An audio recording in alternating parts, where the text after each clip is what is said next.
Welcome to Amplifying Leadership and Tip Thursday with Tara. I am Tara Lehman, a partner, coach, and consultant at Twin Life Coaching and Business Services, of which Amplifying Leadership is a division. I hope to bring you some information or key takeaway you can use to build, enhance, or grow your leadership skills with Tip Thursday with Tara. Have you ever felt a little bit torn when someone asks you for help or asks you to do something and you can't say yes for whatever that reason might be? It could be that you're busy, or it could be money, whatever that is. It happens. And we might feel obligated to say yes, or we might feel really badly about saying no. This could be, say, a colleague, a customer, or even your own leader coming to you needing something. You don't want to disappoint anyone. You don't want to be disrespectful to anyone by saying no. But you know that by saying yes to everything, it just isn't sustainable for yourself. Today, I want to talk about how leaders can say no without damaging workplace relationships or burning any bridges as well. So just a few tips here to help you. First of all, let's talk about why there's a problem to saying yes to everything. It creates burnout.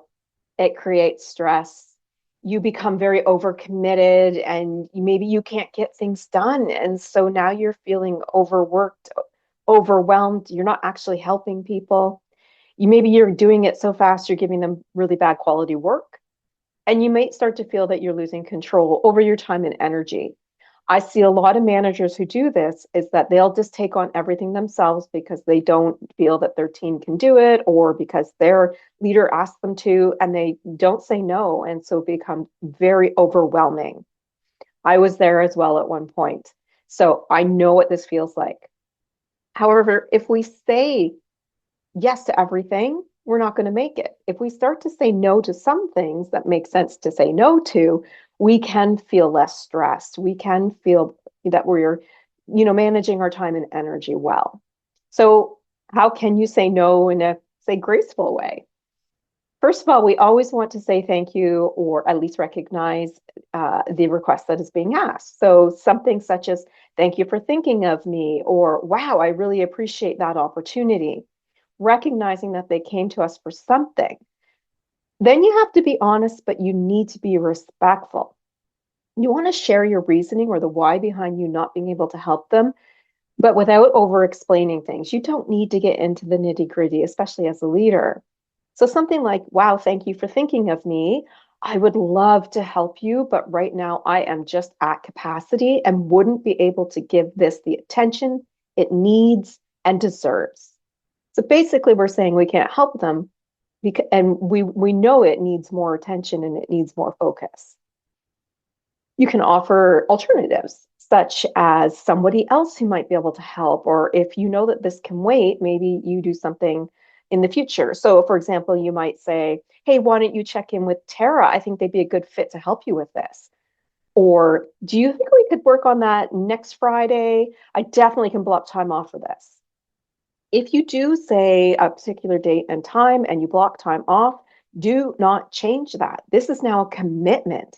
If you go then later on, say Thursday, and change Friday for, just because of something else came up or whatever that is, it breaks down the trust barriers. You need to be committed to that Friday and that time that you blocked off, and you need to not change that on your calendar. Now, you get sick, someone dies, those types of things come up, then okay. And people understand those things, but don't just change it for the sake of changing it, or whatever that looks like for you in that day. Keep that commitment, focus. Also, we want to really make sure that when we do say no, that we keep the relationship strong and showing that we still care about them, right? So, for example, if you have to say no, I'd still love to support you in a different way. I do know of a resource that can help with this from a previous project. Let's connect on Wednesday during our one-on-one, and I will have that ready for you. So if there's any way that you can still show the support, even via a very quick resource, or maybe there is a phone number you have for somebody else, or a website that can help them, you can just send that very small supportive resource to them so they know that you're still there. Over time, you want to practice this. You do want to come across, calm in a confident tone, but while you're saying no, and we need to make sure we're not saying no to everything, we do want to know that our people can come to us. But when we do say no, you don't want to sound apologetic or unsure of things. You need to be confident in saying no. That then creates a tone, if we say it in a apologetic way or a non-confident way, that tone can be taken negatively, such as that you're being disrespectful, or maybe that you are purposely breaking down trust barriers or breaking relationships.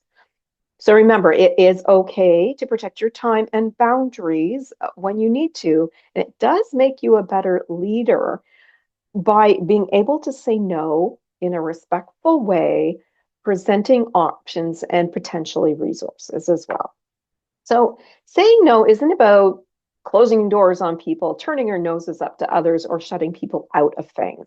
It's just about being clear, kind, professional, and intentional about what you're trying to say and when you say it. And the better you get at saying no where it makes sense, the more others will respect those boundaries and your time. And the key thing is saying no when it makes sense. If it is health and safety and someone got hurt, you're not saying no to that. You're taking care of that. If it's just something where you already have another commitment and that's when you need to say no, professionally, calmly, kindly, keeping that relationship strong. So here's a challenge for you as it's Thursday. You can do this next week. I want you to practice one graceful no, and notice how it can actually open the door for better conversations and help with people's, including yours, workflows as well. That is our Tip Thursday with Tara for this week. If you or someone you know is struggling with leadership priorities or building strong, empowered teams, I'm here to help. Please visit our website for more information on programs, coaching, and our Rise to Leadership program at amplifyingleadership.ca, a Twin Life coaching and business services division. Until next time, remember, leadership matters.